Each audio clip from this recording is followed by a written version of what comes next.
Hello, everybody. Welcome to week 3 of the course. So we just had our Thanksgiving week here. So I hope everybody had a good Thanksgiving. So speaking of Thanksgiving, I thought maybe a good topic might be about just being thankful for what you have. I've done a couple of these in the past, so some of it may seem like a repeat, but time of year, just thought it might be a good time to do this. We have the tradition of Thanksgiving going back to, the settlers and so forth. Although many may not know the true story of Thanksgiving, where the settlers were actually starving and the Indians actually pretty much saved them by bringing them food and stuff like that. But ever since, the tradition of being thankful, it started that tradition. But anyway, so being thankful, our society today has kind of commercialized it and materialism. Everybody's about possessions and things like that. But at the same time, uh, a lot of people may not be as grateful and thankful as they should be, considering other things in the world or even here, in the United States, with homelessness and things like that. So my point is just bringing a little attention to that and also about just being thankful for the opportunities we all have. And, we all have stories and, we can feel sorry for ourselves or, wishing we had this, that, or the other, whatever the case is. I mean, everybody has different situations going on. Me, by virtue of my background and experience, I was in the Army for 21 years. I was in, special forces, and we did a lot of things going around the world, the different countries, things that aren't really publicized in the media or anything.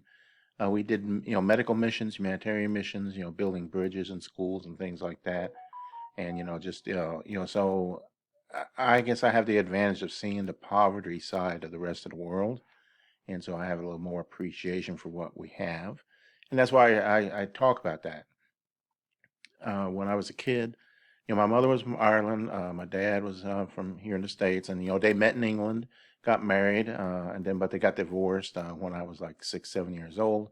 So she took me back to Ireland for 4 years, and so this was the type of house I lived in, the straw roof. There wasn't electricity, plumbing, bathroom, anything like that. Actually, the electricity got put in right when I got there. They strung a wire to the building, and they had a light bulb. So that was the introduction to electricity and to get drinking water about 2 miles down the road. And thanks to Google, I can actually show you the real picture of the water pump down at the corner there.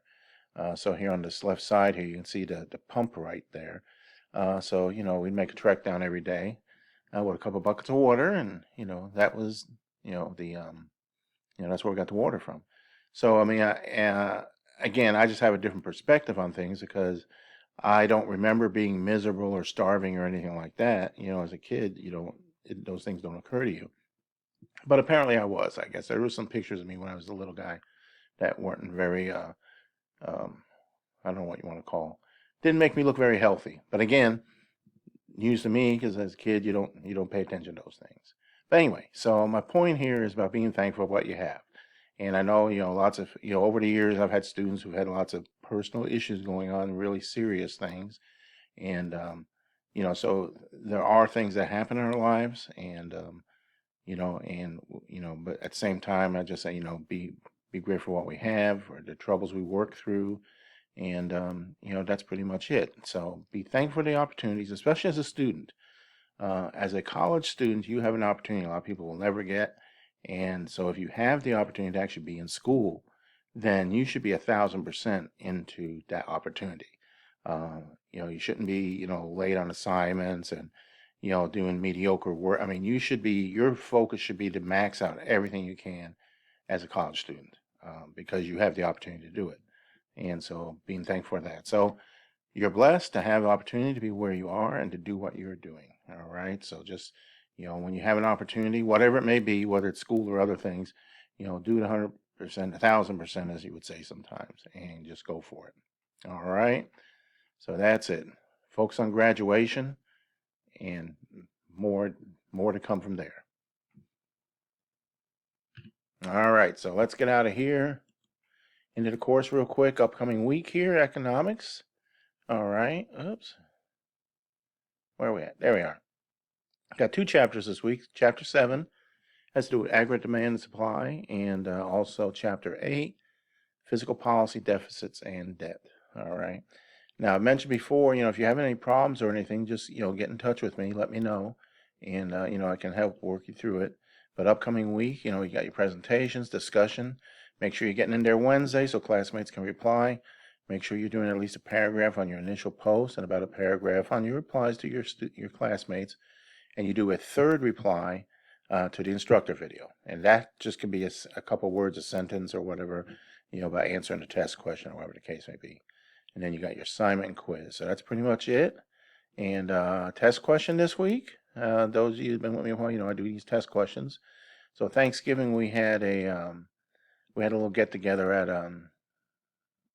one of my daughter's place, and these are the grandkids.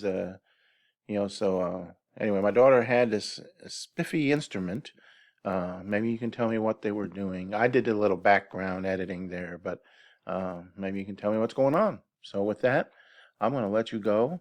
Again, if you have any questions or anything, just get in touch. And otherwise, have a good week, and that'll do it. Take care, everybody.